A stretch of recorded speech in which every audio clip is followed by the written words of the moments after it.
Alors, bonjour à chacun ici dans vos maisons. Il faut que je me mette en face du micro. Alors, je m'appelle Anne Frémont. Pour ceux qui ne me connaissent pas, je suis une épouse heureuse, maman, grand-maman. Et puis, j'ai le plaisir d'être aussi pasteur de la communauté de l'Église évangélique de Moudon. Vous êtes les bienvenus si vous voulez faire une visite à Moudon. Et puis, ce que j'avais pour vous ce matin, en fait, c'est ce que j'ai eu pour moi ces derniers temps. Puis je me suis dit, bon, si ça m'a fait du bien, peut-être que ça peut aussi vous faire du bien. Voilà un petit peu. Je sais pas pour vous, mais j'ai cru comprendre que pour certains, ça peut ressembler un petit peu pour moi. La vie n'est pas toujours simple. Il y a des belles journées, puis il y a des moins belles journées, et puis c'est des fois compliqué. Et puis, il y a quelque chose qui va pas. Ouais, avancez le micro. Merci. Alors, il faut que je parle pour savoir si c'est mieux ou pas, parce que si je dis rien, ça va pas le faire. Les silences, c'est pas bon pour tester les micros. Ça va comme ça? Merci. Donc, la vie, c'est pas simple. Je vous apprends rien du tout. On aimerait bien que ce soit simple. Puis quand ça vient difficile, quand il y a des difficultés, je sais pas vous, mais moi, des fois, je rêverais, mais une prière magique. On prie et puis clac, tout se déroule, tout change, tout est parfait, tout est superbe, tout est formidable. Et puis, en tout cas, peut-être pour vous, c'est comme ça, mais pour moi, c'est souvent une prière, puis silence radio. Et puis, ça déstabilise un peu.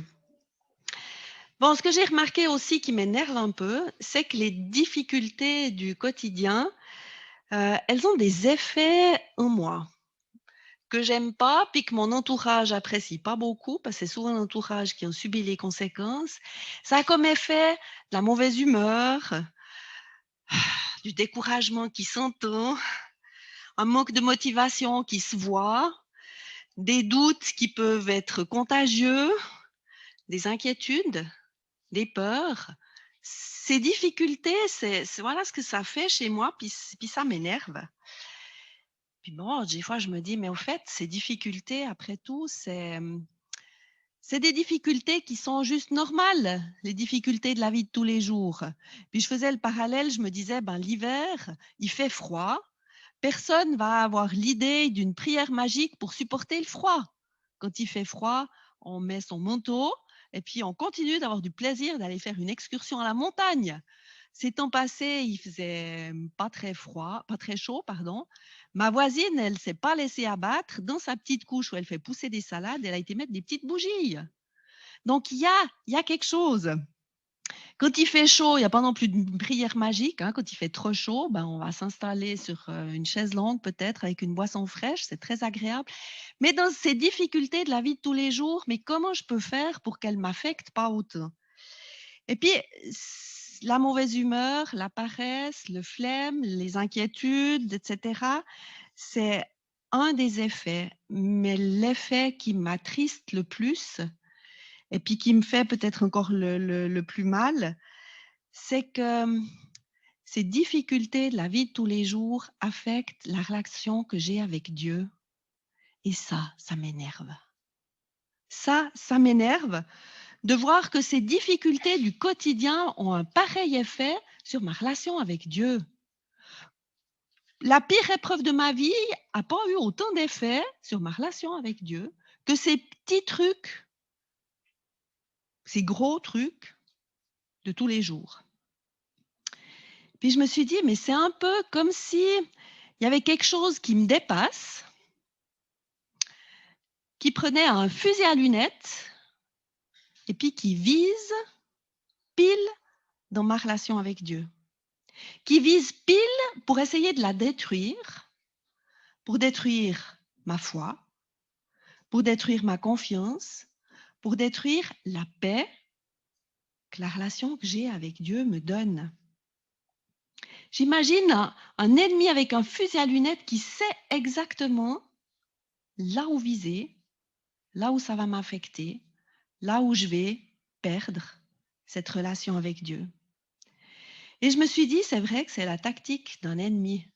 Mon ennemi, non, non, c'est pas la tactique de mon ennemi. C'est la tactique de l'ennemi de Dieu. C'est ça qui est visé. C'est Dieu qui est visé, plus que moi. C'est ce que Dieu a fait, c'est ce que Dieu veut faire, c'est cette relation Dieu avec nous qui est visée, plus que moi. Un ennemi qui vise, tac, pour couper cette relation si elle existe, et puis pour tout faire pour l'empêcher si elle n'existe pas. Et il sait où viser. Et ces petites difficultés du quotidien ou ces grosses difficultés du quotidien, c'est un petit peu cette tactique-là. L'objectif, ça serait de détruire ma foi. Détruire cette certitude que j'ai que Dieu existe. Parce que c'est ça la foi. C'est avoir la certitude que Dieu existe et qu'il m'aime. C'est pas plus compliqué que ça, la foi. La certitude que Dieu existe et qu'il m'aime. Et puis parce qu'il m'aime, il pardonne, il délivre, il guérit, il marche avec nous tous les jours de nos vies, il marche avec moi tous les jours de ma vie, que je comprenne ce qui se passe à côté de moi ou que je ne comprenne pas les circonstances. Je me disais, moi, j'y connais rien du tout en mécanique, mais je crois fermement que quand je mets la clé, que je tourne, ma voiture démarre. J'ai pas besoin de comprendre le fonctionnement de ma voiture pour l'utiliser. J'ai pas besoin de comprendre Dieu pour croire Dieu. Un autre exemple, si le coût de la voiture vous convainc pas, j'y connais rien du tout en informatique, mais je crois avec une certitude inébranlable que quand je clique sur Enter à mon ordinateur, il se passe quelque chose, mais j'y comprends rien. Mais je ne me prive pas de mon ordinateur parce que je comprends pas. Et c'est la même chose avec Dieu. Je ne veux pas me priver de son amour, de sa présence, de sa douceur, parce qu'il y a des choses que je ne comprendrai pas. Bon, ce fusil à lunettes là qui vise à détruire cette foi, qui vise à détruire ce qui est à l'intérieur de moi. Et puis du coup, bah voilà, fatigue, découragement, lassitude, incrédulité, peur, et j'en passe, et des meilleurs. À propos, j'aimerais juste ouvrir une parenthèse. Ça m'a fait penser à notre relation avec Dieu, à ma relation avec Dieu. Et j'aimerais nous poser cette question. Comment est-ce qu'on est né? Comment est-ce qu'on a commencé notre relation avec Dieu? Parce que je crois que pour être bien né, c'est une relation avec Dieu qui commence sur l'amour. Pas le mien, le sien. Son amour. Son amour qui vient vers moi, son amour qui me montre comme je suis, et puis cet amour qui est tellement grand que ça me motive à changer, à avancer, mais son amour en premier, qui vient, qui me prend comme je suis. Peu importe ce que j'ai fait, ce que je fais ou ce que je pourrais faire. Et je crois que ça vaut la peine de se poser cette question. Comment est-ce que je suis née? Comment est-ce que tu es né?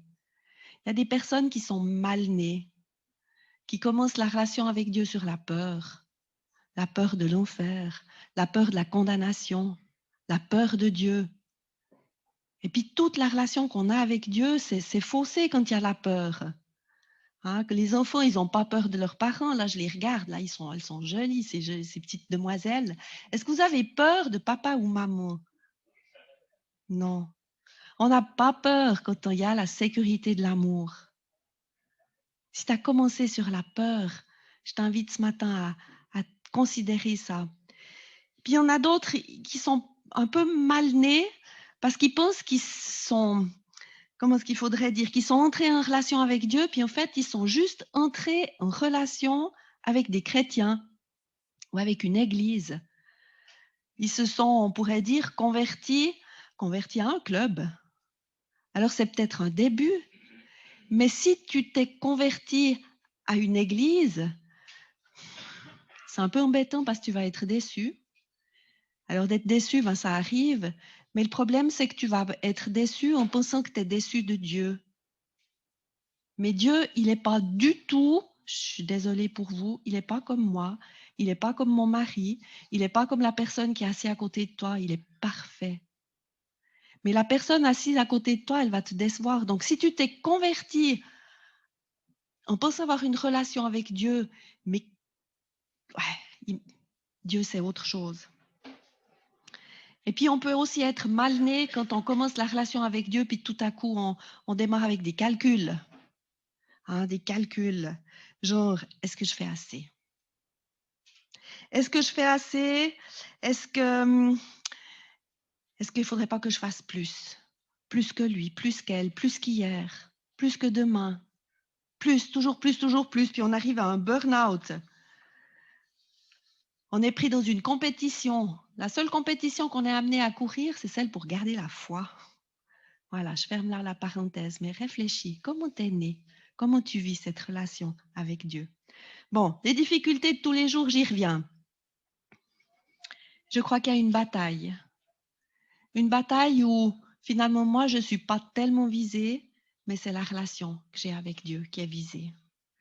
J'ai pris ma Bible, c'est le récit de la plus belle histoire d'amour qui existe.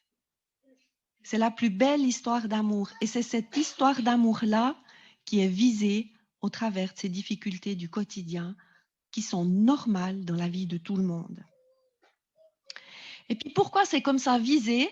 Parce que si on remporte des victoires, parce que si on garde vibrante cette relation avec Dieu, on devient dangereux. Pourquoi on devient dangereux?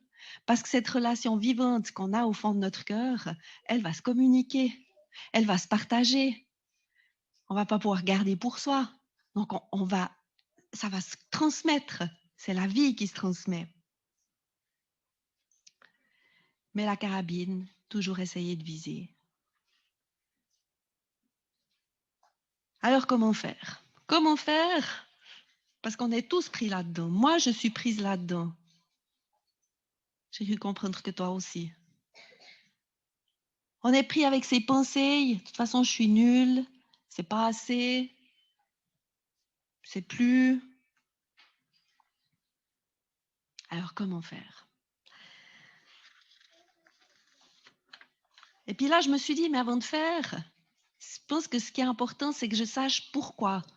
J'imaginais des soldats qui partent en guerre, hein, puisque j'avais l'image du fusil à lunettes. Je me disais, quand on sait pourquoi,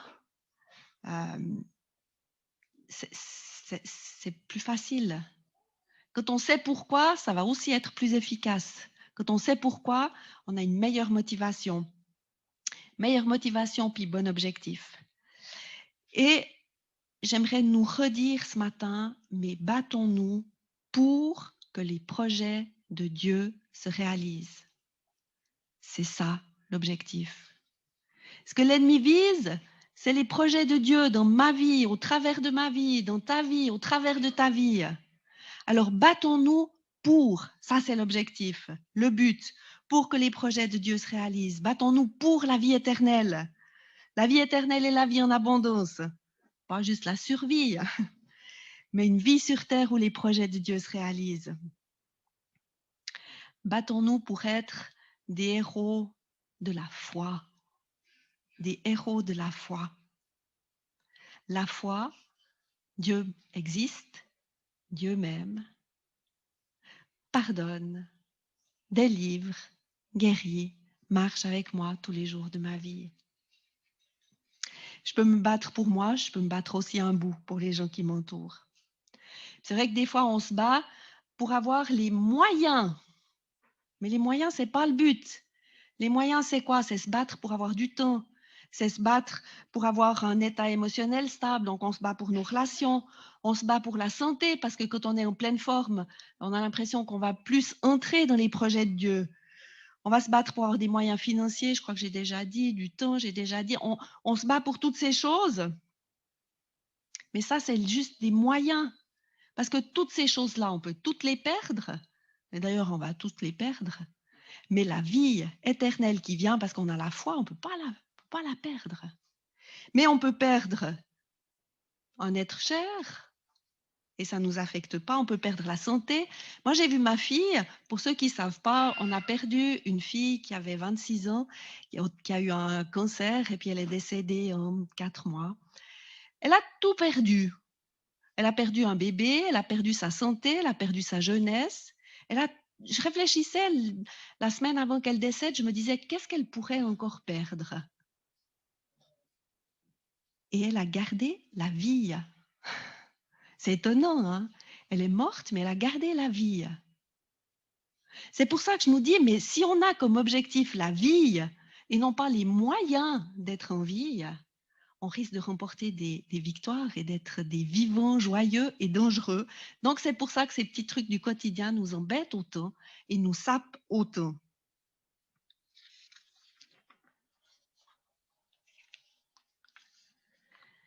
Et ça m'a fait penser à un verset dans Matthieu au chapitre 6, versets 33 à 34, qui parle du royaume de Dieu et qui dit, mais toutes ces choses, la santé, le travail, l'argent, le temps, toutes ces choses, ce sont les païens qui les recherchent.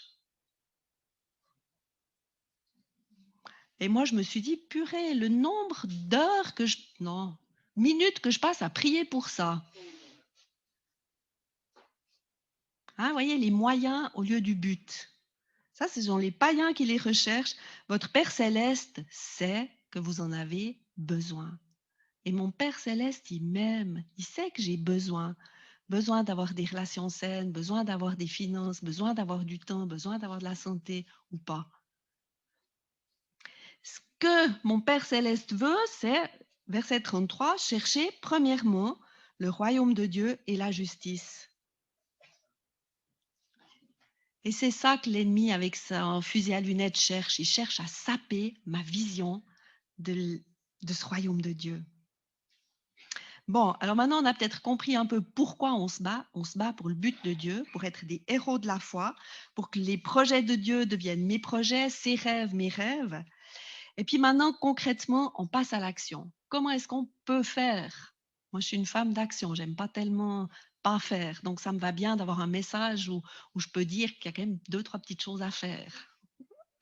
Puis la première chose à faire que je me suis dit, que j'ai vu dans un texte, c'est de la détermination.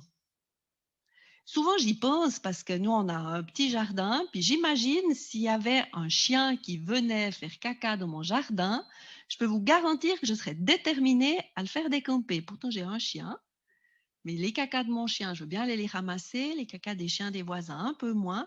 Donc, c'est ce genre de détermination-là dont je parle. C'est pas une détermination, mais peut-être que le petit chien devrait partir. Non, une vraie détermination. Et ça m'a fait penser à un texte aussi, l'évangile de Marc au chapitre 4, versets 35 à 40. Vous connaissez cette histoire?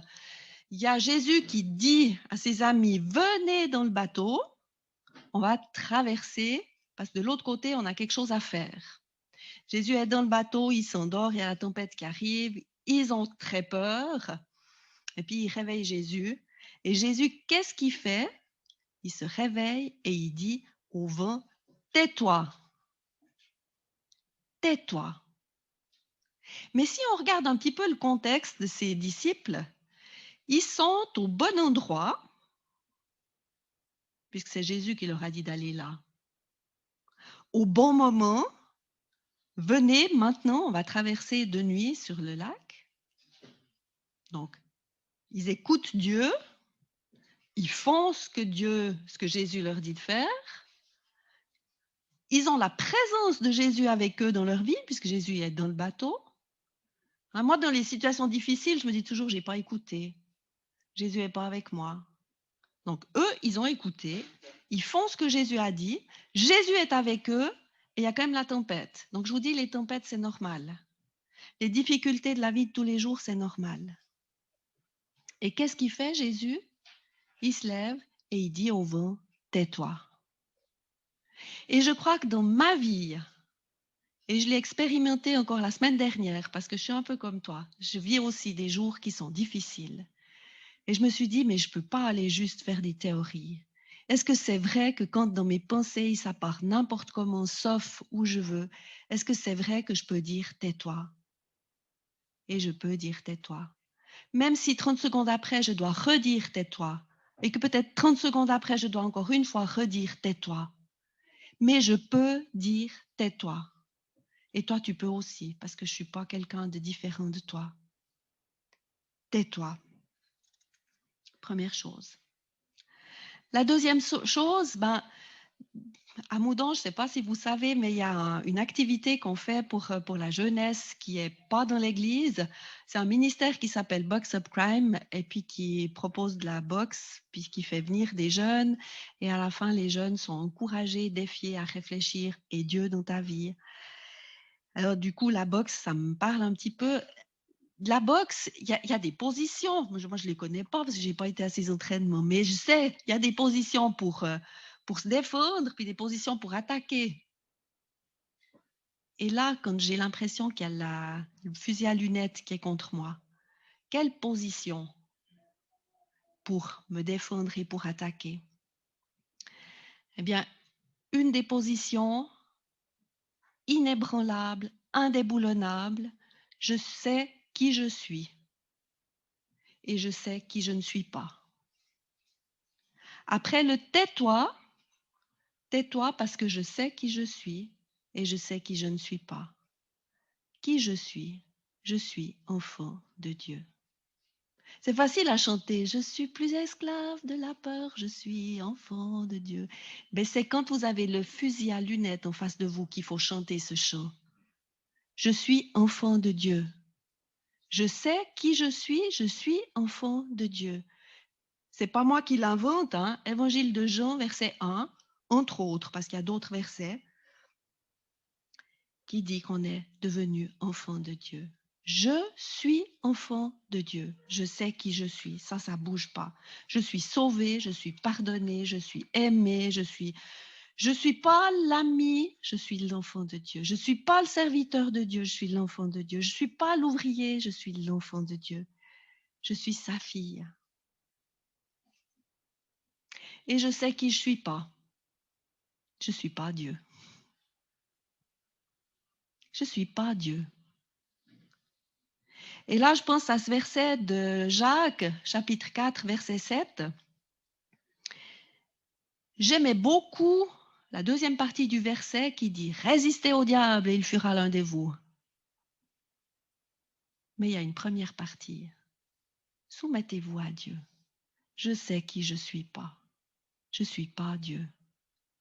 Et ma position, après avoir dit « tais-toi », après avoir dit « je suis la fille », ma position, je me mets sous Dieu.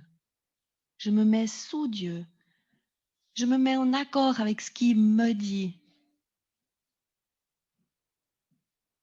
Je suis d'accord de faire ce qu'il me dit, d'aimer ce qu'il aime, de détester ce qu'il déteste. Puis après, résister, ça va tout seul. Tais-toi, je suis enfant de Dieu, je ne suis pas Dieu, je suis sous lui. Et puis, le dernier élément qui me fait du bien et que j'utilise, on va dire ça comme ça, c'est le Saint-Esprit. Le Saint-Esprit. Il n'y a pas un grand Saint-Esprit pour les grands ministères, puis un petit Saint-Esprit pour monsieur et madame tout le monde. Il y a le Saint-Esprit. Et qu'est-ce qu'il a fait, Jésus, juste avant de monter au ciel? On lit ça non pas dans les actes, dans l'évangile de Jean, chapitre 20. Il souffle sur eux, recevez le Saint-Esprit. Recevez le Saint-Esprit. Et ce n'est pas un petit Saint-Esprit. Il va prendre la place que vous lui laissez peut-être, hein? Mais lui, il est grand. Alors le Saint-Esprit. Et puis tout ce que je connais parce que je l'ai vécu, tout ce que je connais parce que je l'ai expérimenté. Les chants de louange. Quand on est en train de pleurer parce que ça va dur, et puis qu'on chante « Je suis plus esclave de la peur, je suis enfant de Dieu », c'est des paroles qui sont puissantes.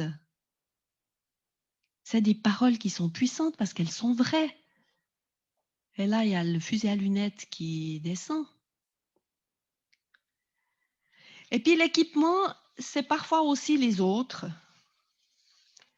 C'est parfois aussi les autres. Et puis c'est bien comme ça, parce qu'on a besoin les uns des autres. Jésus, il a voulu ça. Et puis il y a des fois, on ne se sent peut-être pas tellement expérimenté. Et puis on a besoin de quelqu'un d'autre. Puis ça m'a fait penser à une histoire qui se trouve dans les Actes des Apôtres où il y en a qui sont partis un peu faire du combat spirituel et puis de la délivrance, et puis il y a l'esprit malin qui leur dit je connais Jésus, je sais qui est Paul, mais vous êtes qui? C'est pour ça qu'on a des fois besoin des autres. On a besoin de Paul qui prie pour nous, qui prie avec nous. Alors, en résumé, je dirais qu'il n'y a pas de prière magique. Je suis désolée pour ceux qui pensaient qu'il y en avait. Non, il n'y a pas de prière magique. Nos difficultés de la vie de tous les jours, ça ne veut pas dire que vous n'êtes pas au bon endroit, pas au bon moment, puis que Jésus est plus là. Hein, pensez au récit dans la tempête. C'est juste la vie. Parce que sur cette terre, il y a un ennemi qui ne te vise pas toi, mais qui vise la relation que Dieu a avec toi. Qui vise ce mouvement entre la terre et le ciel et la terre.